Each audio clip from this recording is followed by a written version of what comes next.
할렐루야. 예수 그리스도 이름으로 하나님 말씀 증거하겠습니다. 우리 다 같이 하나님 말씀 데살로니가 전서 2장 13절 말씀을 다 같이 찾겠습니다. 하나님 말씀 데살로니가 전서 2장 13절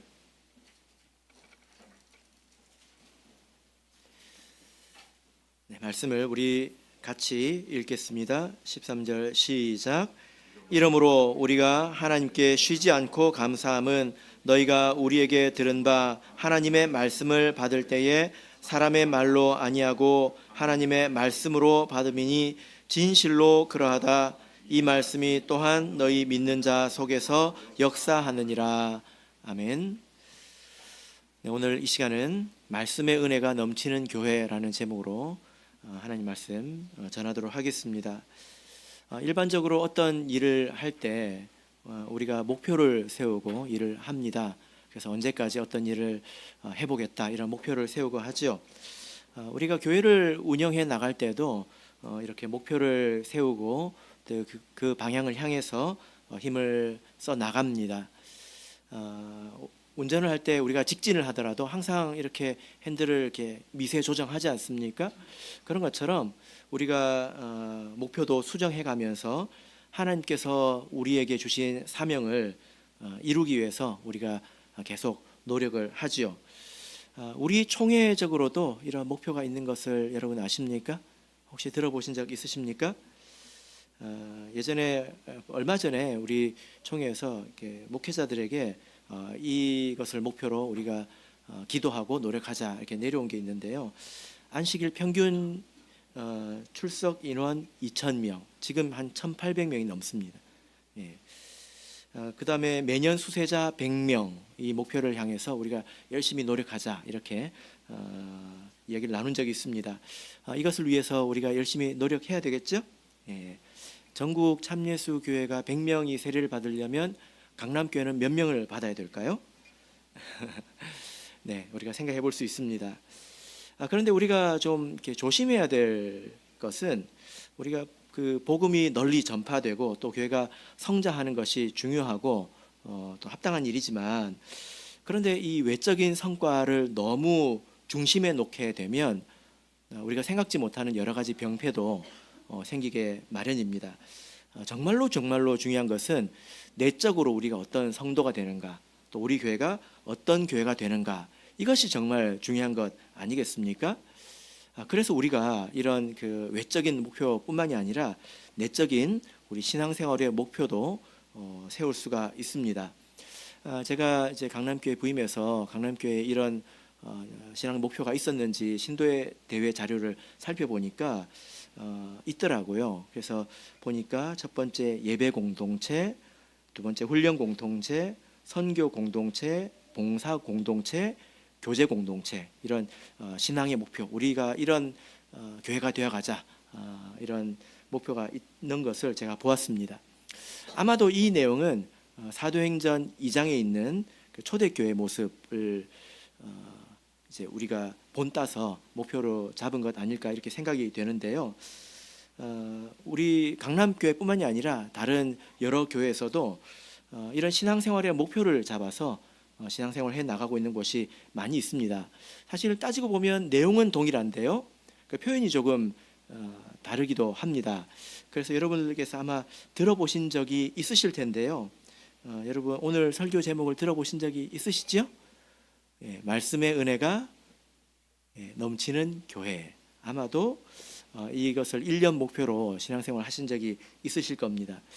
화면을 한번 보시면 보통 이렇게 6가지의 목표를 가지고 신앙생활을 합니다. 우리 한번 읽어보겠습니다. 네. 첫 번째부터 시작.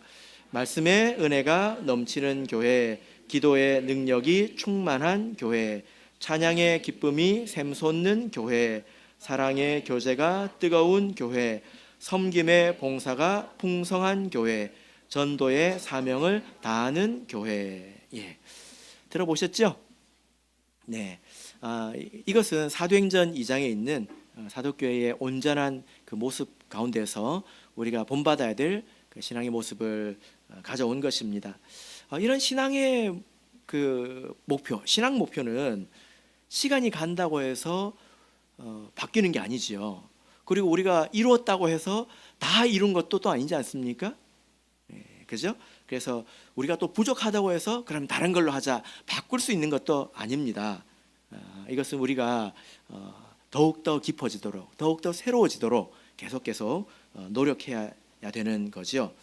이 내용을 보시면 여기에 어떤 흐름이 있다는 것을 알 수 있는데요. 어떤 흐름일까요?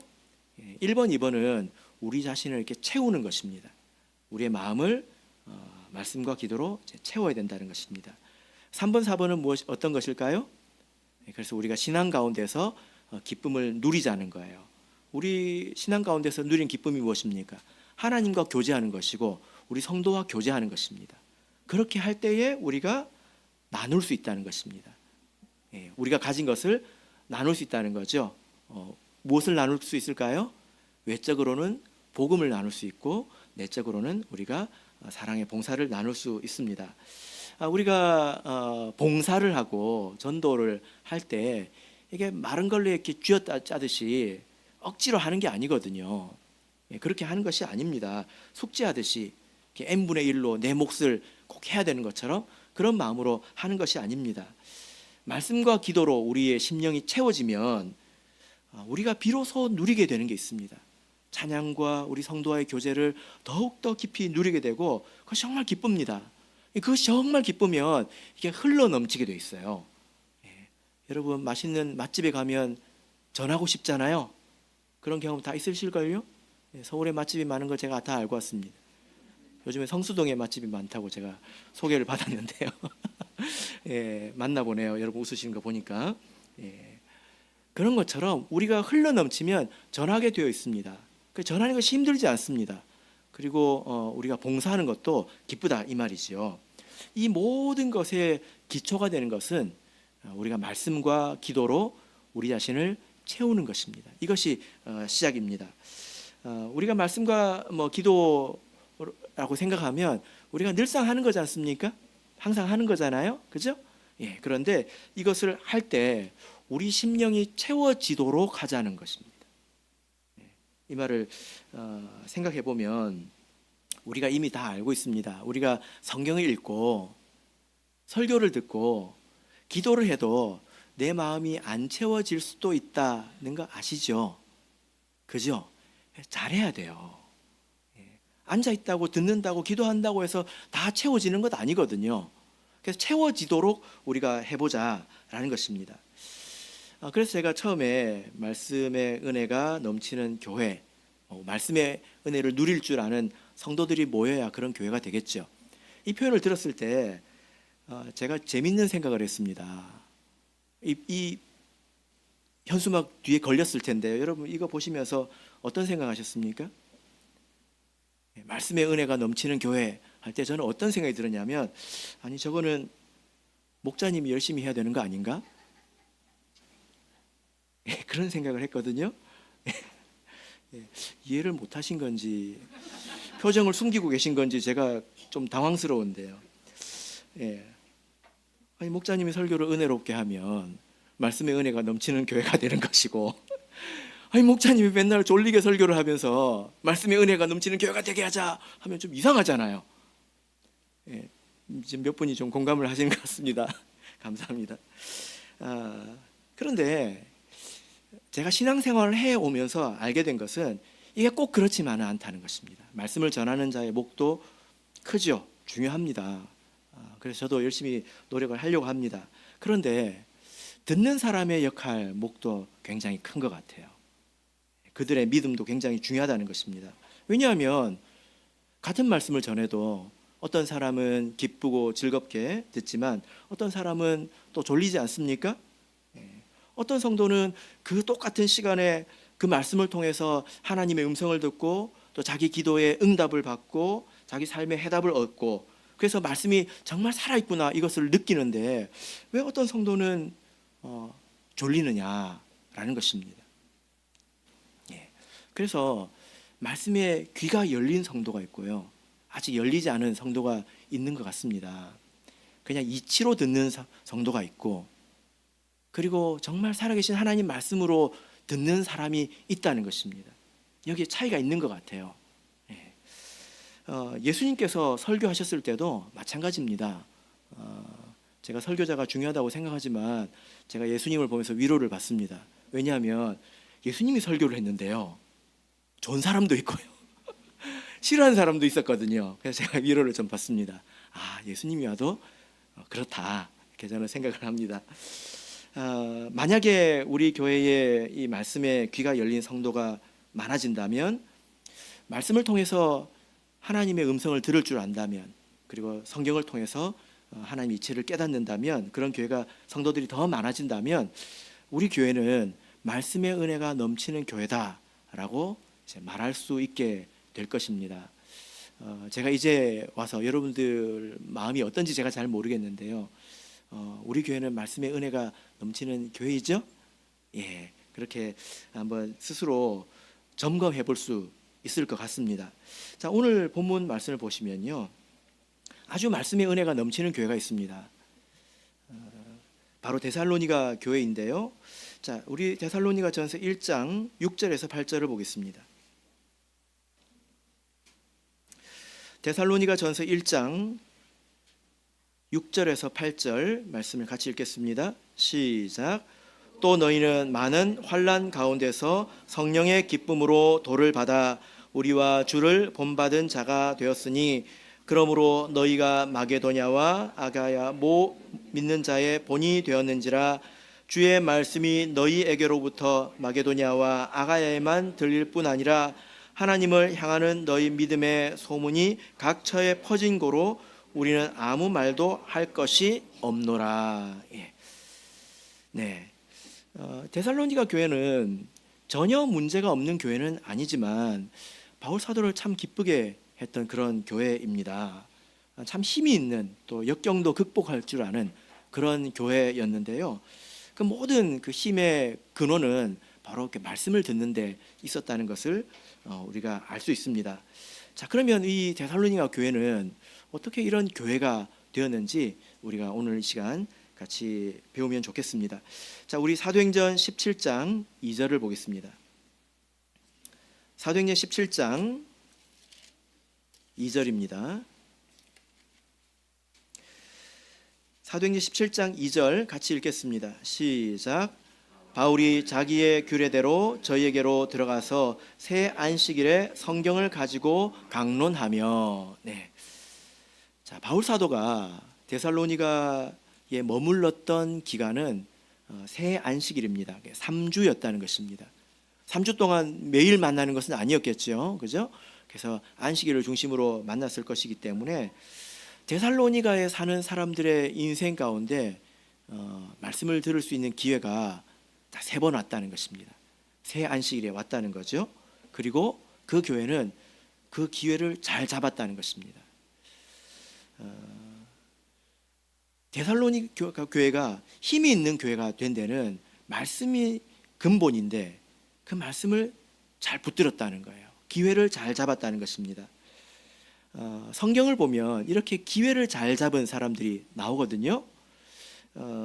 마태복음 20장 30절을 보면 소경 2명이 길가에 앉아 있다가 예수님 하고 소리를 질러서 구원을 얻습니다. 다윗의 자손이여 하고 소리를 질러서 구원을 얻잖아요.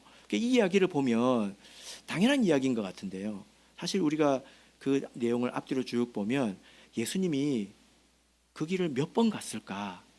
그 사람은 매일 그 자리에 앉아 있었을 텐데 예수님이 그 자리를 지나간 시간은 몇 분이나 될까? 일평생에 생각해 보면 10분도 안 될 겁니다. 자주 다니지 않는 길이고 그 지나가는 시간은 불과 몇 분 되지 않을 거예요. 근데 그 사람은 그 시간을 딱 붙들어 가지고 예수님 하고 소리 질렀기 때문에 구원을 얻은 것 아니겠습니까? 마찬가지인데요, 우리가 신앙생활하면서 착각하기 쉬운 것 하나가 뭐냐면은 성경이 항상 있지 않습니까? 그리고 설교도 항상 있지 않습니까? 그러니까 항상 기회가 있다, 이렇게 생각을 할 수 있다는 거예요. 그렇습니다. 제가 이제 그 교육부에서 책임을 맡을 때 우리 청년들을 보면요, 아주 똑똑한 청년들도 있고 그렇지 않은 청년들도 있거든요. 그런데 시험을 치면 아주 똑똑한 청년들이 상을 받는 건 아니에요. 그래서 제가 이렇게 쳐다보면 어떤 게 있냐면 이런 마음이 있는 것 같아요. 이 정도는 내가 마음만 먹으면 다 잘할 수 있다 하고 마음을 안 먹어요. 언제든지 나는 잘할 수 있다 하고 마음을 안 먹어요. 예. 그런데 그 기회를 열심히 붙드는 사람들이 상을 받더라 이 말입니다. 그렇게 우리가 신앙생활할 때 교회 오면 항상 설교 들을 수 있고 성경책 펴면 항상 읽을 수 있고 요즘에는 스마트폰에도 있지 않습니까? 읽을 수 있고 들을 수 있고 그러니까 항상 기회가 있다. 나는 항상 채울 수 있다. 이렇게 생각한다면 이것은 조금 오해가 아닐까 이렇게 생각이 됩니다. 왜냐하면요, 우리가 신앙생활 해 나갈 때 여러분 그때 받아야 하고 채워져야 하는 게 있습니다. 그때 채워져야 되는 게 있단 말이에요. 우리가 살아 나가고 있지 않습니까? 예. 어떤 성도에게 죄가 있었습니다. 깜짝 놀랄 만한 죄가 있었습니다. 그런데 하나님께서 그분을 그래도 사랑하셨던 것 같아요. 그 죄를 이렇게 나중에는 하나님께서 이렇게 드러내셨습니다. 드러내셨는데 한참 뒤에 드러내셨어요. 그래서 제가 그 일을 이렇게 지도하면서 제가 곰곰이 어떤 생각이 들었냐면, 만약에 하나님께서 이것을 그 이전에 드러냈다면 이 성도는 죽었을 것 같아요. 영적으로 죽었을 것 같아요. 왜냐하면 그걸 감당할 수 없으니까. 그래서 하나님께서 때가 되어서 그 죄와 이제 직면할 때가 되었고 계속 피하지 않고 이제 직면할 때가 이제 됐다는 것입니다. 그래서 하나님께서 그 죄를 드러내시고 직면하게 하시고 싸우게 하시는데 그때는 그 믿음이 예비가 됐다는 거예요.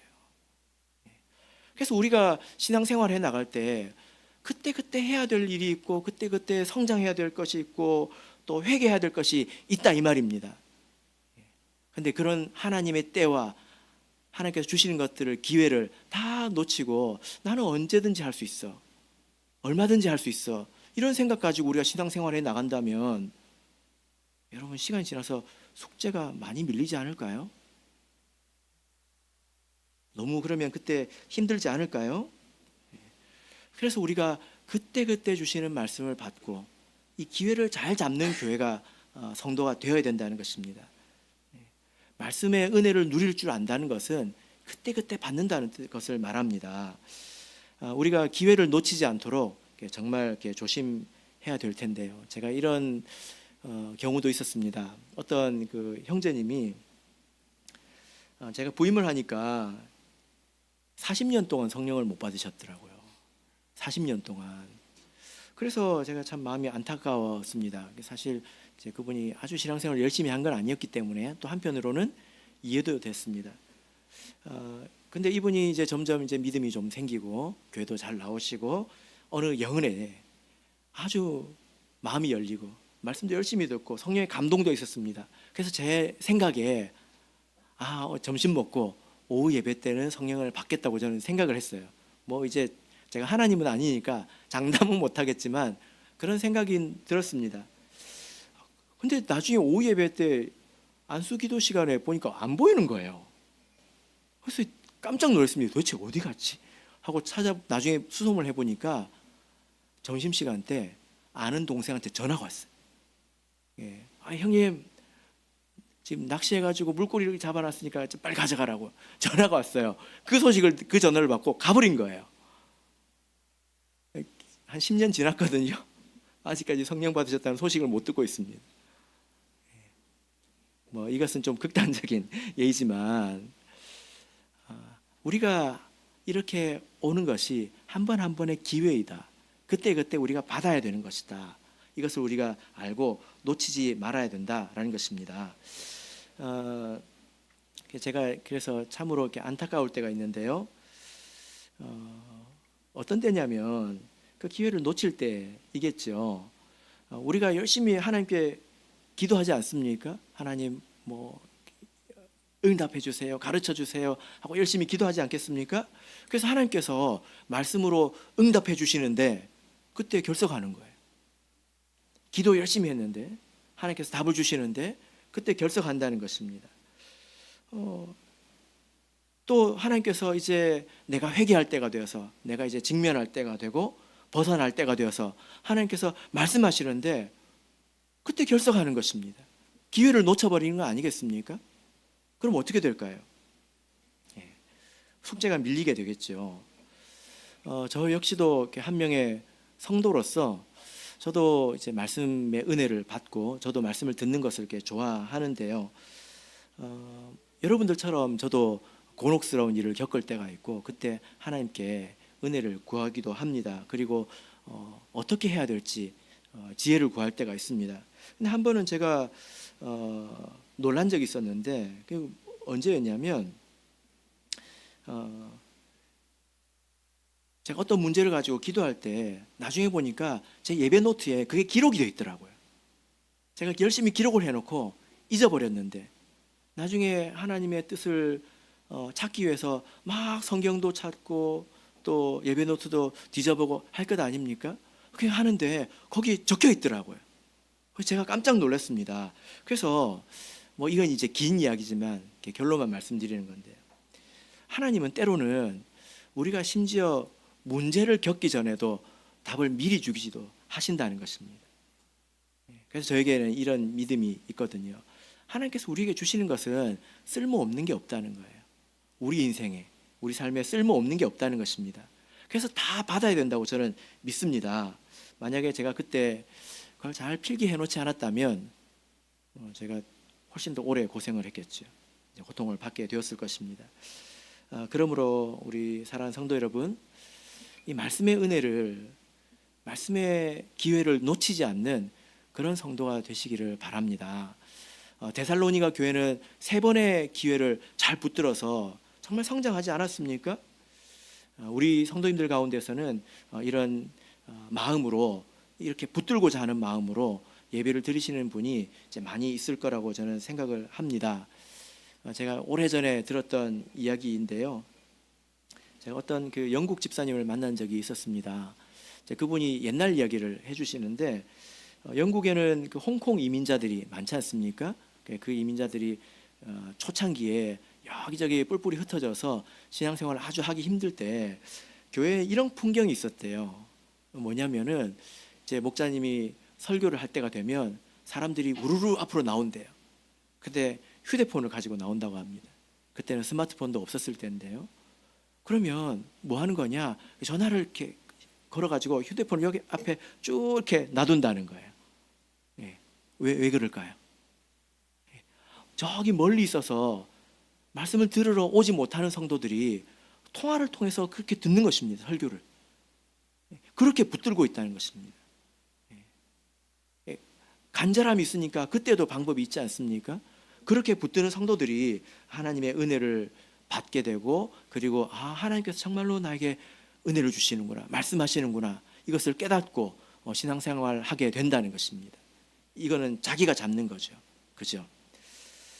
그래서 우리도 이런 자세로 기회를 놓치지 않는 그런 교회가 되기를 바랍니다. 자, 우리 본문의 말씀으로 돌아가겠습니다. 데살로니가 전서 2장 13절을 보겠습니다. 데살로니가 전서 2장 13절. 자, 우리 다시 한번 읽어보겠습니다. 시작. 이러므로 우리가 하나님께 쉬지 않고 감사함은 너희가 우리에게 들은 바 하나님의 말씀을 받을 때에 사람의 말로 아니하고 하나님의 말씀으로 받음이니 진실로 그러하다. 이 말씀이 또한 너희 믿는 자 속에서 역사하느니라. 네. 자, 여러분, 이 말씀을 보니까 우리가 이 말씀을 들을 때에 가져야 될 중요한 태도에 대해서 말씀을 하고 있습니다. 우리가 설교를 듣든지 아니면 그날 성경을 읽든지 이것은 하나님께서 나에게 주시는 말씀이다 라고 믿고 우리가 받아야 된다라는 것입니다. 사람의 말이 아니라 하나님의 말씀으로 받았다는 것입니다. 살아계신 하나님께서 사람을 통해서 나에게 말씀을 하시고 있다. 그리고 오늘 그날의 성경 읽기를 통해서 나에게 말씀을 하시고 있다. 이런 믿음이 우리에게 있어야 한다라는 것입니다. 여러분 이런 믿음이 있으시죠? 예, 그런 믿음을 가지고 말씀을 들으시죠? 예, 우리가 이 믿음을 가지고 있지만 때로는 이 믿음이 아주 분명하게 드러나는 그런 때도 있습니다. 저도 이제 목회를 해오면서 정말 그렇구나 이것을 분명하게 체험을 한 적이 있었는데요. 그 이야기를 잠깐만 좀 해드리도록 하겠습니다. 제가 예전에 있던 어떤 교회에서 아주 오랫동안 이제 몇 년간 신앙생활을 하고 성실하게 했지만 성령을 받지 못했던 어떤 자매님이 있었습니다. 이제 그런 분이 계시면 목회자에게도 숙제 같은 이제 마음의 짐이 되거든요. 그런데 그분에게 아주 은밀하게 살행의 역사가 있었어요. 사실 나중에 지나고 보니까 그게 1년 이상 됐더라고요. 어느 날 제가 그것을 알게 됐습니다. 근데 제가 생각하기를 어떻게 저렇게 은밀하게 사단이 역사하게 됐을까? 제가 이제 고민하게 됐습니다. 기도하면서. 그리고 저는 이제 목회자니까 목회자의 마음으로 그분을 이렇게 생각했을 때 제 마음속에 답이 두 가지가 떠오르더라고요. 예, 틈이 있다는 것입니다. 두 가지가 떠오르더라고요. 근데 그 두 가지가 뭐냐면 첫 번째는 교만하다는 거였습니다. 두 번째는 말이 많다는 거예요. 교만한 사람이 말이 많으면 어떻게 될까요? 그래서 제가 제 생각이 맞는지 확인을 해봤어요. 주변에 여러 차례 이제 제가 확인을 해봤습니다. 근데 제가 그걸 확인하고 나서 어떻게 될지 고민이 됐어요. 이분에게 사령이 역사하고 있습니다. 자기도 잘 몰라요. 근데 저는 확인을 했습니다. 어떻게 해야 될까요? 이것이 틈이라고 생각을 합니다. 그래서 제가 사람에게 미움을 받는 것보다 하나님께 혼나지 않는 게 좋겠다는 생각이 들어가지고 책임감을 가지고 그분을 불렀습니다. 마침 오셨더라고요, 교회에. 그래서 제 방에 불러가지고 이런 일이 당신에게 왜 생겼을까요? 제가 생각에 두 가지 이유가 있습니다. 첫 번째, 당신은 교만한 것 같고요. 두 번째, 당신은 말이 너무 많은 것 같습니다. 제가 이렇게 이야기를 했습니다. 여러분 목자님이 불러가지고 이런 이야기 한 번도 들어본 적 없으시죠? 저도 처음 해봤거든요. 앞으로도 안 하고 싶습니다. 근데 그때는 정말 책임감을 가지고 했습니다. 근데 그분이 뭐라고 이야기하시냐면 저하고 아주 관계가 좋았거든요. 목자님, 저는 제가 그런 사람이라고 한 번도 생각해 본 적이 없어요. 그렇게 이야기하더라고요. 그래서 제가 뭐라고 했을까요? 밀리면 안 된다. 그래요? 하는 게 아니라 밀리면 안 된다. 자매님, 그러면 자매님이 정말 자신을 모르시는 것 같습니다. 보냈습니다. 그리고 저는 고민에 빠졌습니다. 뭐 어쩔 수가 없죠. 저는 제 도리를 한 것이니까. 사실 그날부터 영은회가 있었는데요. 영은회 강사님이 오셨습니다. 그래서 설교를 했는데요. 제가 깜짝 놀랐습니다. 아마 저 말고 한 사람이 더 깜짝 놀랐을 것 같아요. 깜짝 놀랐는데요. 첫 번째 제목이 뭐였을까요? 교만하지 말라는 거예요. 두 번째 제목이 뭘까요? 말을 잘하라는 거예요. 그래서 제가 깜짝 놀랐습니다. 그리고 나서 그분이 그 말씀을 하나님 말씀으로 받았다는 것을 제가 알게 됐어요. 어떻게 알게 됐냐면 그분 카톡 프사에 가보니까 프로필이 바뀌었더라고요. 뭘로 바뀌었냐면 이 글자가 바뀌었는데 시편 141편 3절입니다. 여호와여 내 입 앞에 파수꾼을 세우시고 내 입술의 문을 지키소서. 자기가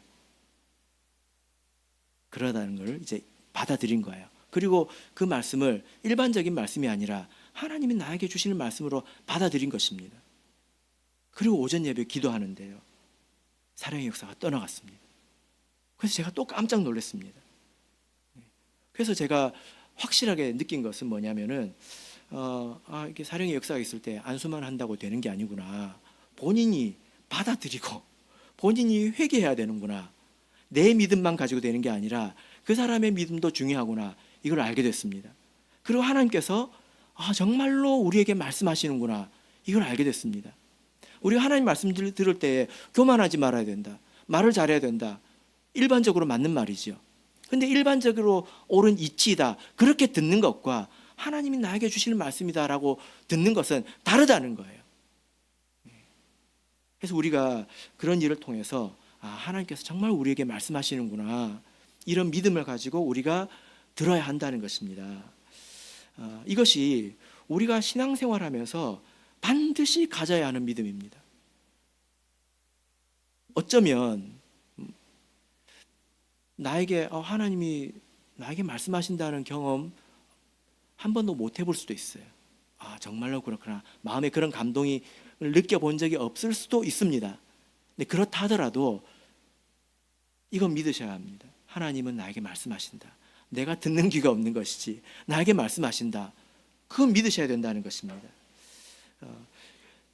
그것을 믿고 그리고 하나님께서 말씀하시는 것을 내가 알게 되면 그래야 믿음이 점점 커지게 되는 거예요. 그러면 믿음이 점점 커지게 됩니다. 그럼 나중에 어디까지 믿음이 커져야 될까요? 믿을 수 없는 것을 믿을 수 있기까지 믿음이 커져야 합니다. 도저히 믿을 수 없는 것을 믿을 수 있도록까지 믿음이 커진다는 거예요. 창세기에 보면 소돔과 고모라에 하나님께서 심판하시잖아요. 하나님께서 천사를 보내서 롯의 가족을 이제 건져내시지 않습니까? 근데 그때 롯의 사위들은 성경 읽어보셨죠? 뭐라고 들었다고 하고 있습니까? 장인어른이 농담하는 줄 알았다고. 하나님 말씀을 전했는데, 하나님의 계획을 전했는데 뭘로 들었다고요? 농담으로 들었다는 것입니다. 왜 그렇게 들렸을까요? 그렇게 들릴 수밖에 없죠. 왜냐하면 그 이전에 하나님 말씀을 들어본 적이 없기 때문입니다. 믿어본 적이 없기 때문에 그런 거예요. 처음부터 큰 걸 믿는 게 아니라 우리가 이렇게 믿음을 키워나가야 한다라는 것입니다. 제가 이제 틀림없이 믿는 것은 하나님께서 우리 강남교회 성도님들을 사랑하시고 틀림없이 여러분만 알아들을 수 있는 그런 말씀을 여러분에게 주실 겁니다. 이 말씀은 나에게 주시는 것이구나. 이런 게 있을 거예요. 그러면 믿음이 자라게 되고 변하게 되고 회개하게 됩니다. 변할 것 같지 않은 사람이 회개합니다. 사람이 아무리 말해봐야 사람 말 가지고는 안 변해요. 본인이 하나님이 나에게 이렇게 말씀하시는구나 라고 받아들여야 변화된다는 것입니다. 그게 우리에게 얼마나 은혜가 되는지 아십니까? 저 사람도 변화되는구나. 근데 그 사람이 말한단 말이에요. 그래서 저는 안식일에 우리 성도들끼리 이런 대화를 나누는 것이 정말로 유익이 크다고 저는 생각을 합니다. 그리고 그런 것을 많이 듣고 많이 경험을 했습니다. 우리 성도님들이 말씀을 들었을 때 받은 은혜를 나누는 것, 그래서 자기의 죄를 회개하고 깨달은 것을 나누는 것은요, 제가 생각하기는 이것이 얼마나 유익하냐면 성경을 읽는 것만큼 유익하다고 저는 생각을 합니다. 왜냐하면요, 그것은 지금 하나님이 역사하시는 거거든요. 우리 성도의 지금 삶에 하나님께서 역사하시는 그것을 우리가 지금 듣는 것 아닙니까? 그게 기록되면 그게 성경이잖아요. 그죠? 그래서 그것을 많이 나누시고 은혜를 나누시는 그런 시간이 되기를 바랍니다. 그래서 우리가 말씀을 하나님께서 주시는 것이다 라고 믿고 우리가 받아야 된다라는 거죠. 그런 믿음이 더욱더 자라기를 진심으로 바랍니다. 자, 우리 13절 말씀을 한 번 더 읽겠습니다. 데살로니가전서 2장 13절 읽겠습니다. 시작. 이러므로 우리가 하나님께 쉬지 않고 감사함은 너희가 우리에게 들은 바 하나님의 말씀을 받을 때에 사람의 말로 아니하고 하나님의 말씀으로 받음이니 진실로 그러하다. 이 말씀이 또한 너희 믿는 자 속에서 역사하느니라. 말씀이 믿는 자 속에서 역사한다. 이렇게 말하고 있습니다. 역사한다. 역사가 뭘까요? 원문을 보면 에네르게오라고 되어 있는데 에너지입니다. 에너지. 동력이 된다는 것입니다. 힘이 된다는 것입니다. 그래서 움직이게 한다는 거죠. 그래서 여러분, 이게 믿음이 커지는 공식입니다. 믿음이 자라려면 이렇게 해야 합니다. 내가 말씀을 들을 때 하나님의 말씀이다 라고 들으면 그 말씀이 내 속에서 막 역사해서 나를 움직여요. 그래서 내 속에 있는 내 육신의 소욕과 막 싸워가지고 속에서 내가 나한테 욕을 하죠. 야, 네가 그래가지고 되겠냐 하고 자기에게 욕을 한단 말이에요. 그럼 이제 막 움직이기 시작하죠. 옛날에는 편했던 삶이 불편해지고 움직이기 시작합니다. 그래서 말씀이 역사하게 되고 나를 움직인다는 것입니다. 그런데 말씀대로 살아가면 어떤 일이 생기냐면요, 진짜 이 말씀이 맞구나를 알게 돼요. 그러면 믿음이 더 커지게 됩니다. 말씀이 정말 맞구나, 더 커지게 된다는 거예요. 이런 일을 우리가 사실 다 경험을 하는데요. 예를 들면 여러분 성령 받는 걸 한번 생각해 보세요. 여러분 성령 다 이제 받으셨잖아요. 어떻게 하셨습니까? 이야기를 들었잖아요. 성경을 봤잖아요. 그리고 믿었죠? 그죠? 그리고 믿는 그대로 성령을 간구를 하지 않습니까? 그러면 성령을 받잖아요. 정말 이렇게 하니까 되네? 거기서 끝나면 안 되는 거죠. 그러면 다른 것은 어떠하냐? 다른 말씀도 내가 지켜보고, 하나님 말씀을 받고 내가 지켜보고, 그러면 말씀대로 나에게 복이 오고 평안이 온다는 것을 알게 됩니다. 그럼 믿음이 더 커진다는 말이에요. 믿음은 이렇게 커져가는 것이지 가만히 앉아가지고 누가 내 믿음을 키워주는 게 아닙니다. 마태복음 7장 24절을 보겠습니다. 마태복음 7장 24절.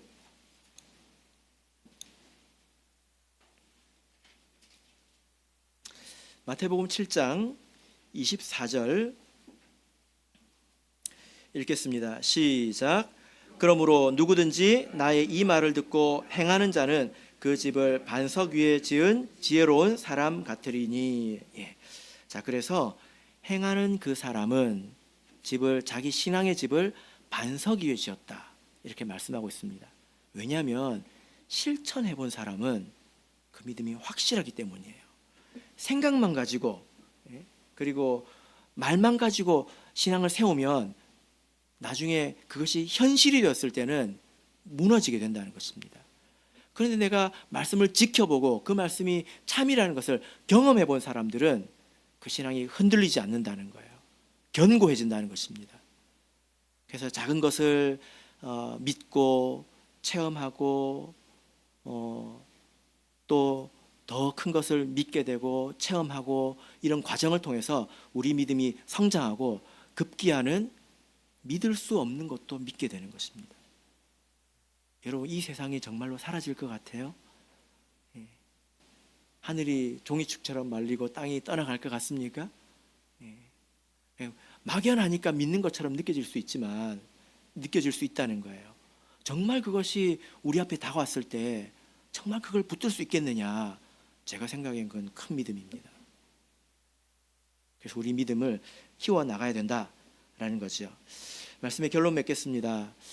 제가 이제부터 우리 신앙 목표를 하나씩 나누고자 하는데요. 결론 삼아 우리 성도님들께 기도 부탁을 드리자면, 우리 교회가 이런 교회가 되어가도록 여러분 기도해 주시길 바랍니다. 주로 이제 제가 말씀을 전하는데 제가 하나님 말씀을 잘 전할 수 있도록 기도해 주시고, 우리 모든 성도들이 믿음으로 이 말씀을 받아서 이 말씀이 그 마음 가운데서 역사해서 사람이 변화되고 우리 신앙이 성장할 수 있도록 여러분 잊지 말고 꼭 기도해 주시기를 부탁드립니다. 특별히 이 말씀의 기회를 놓치지 않도록 더욱더 많은 성도님들께서 예배를 참석하실 수 있도록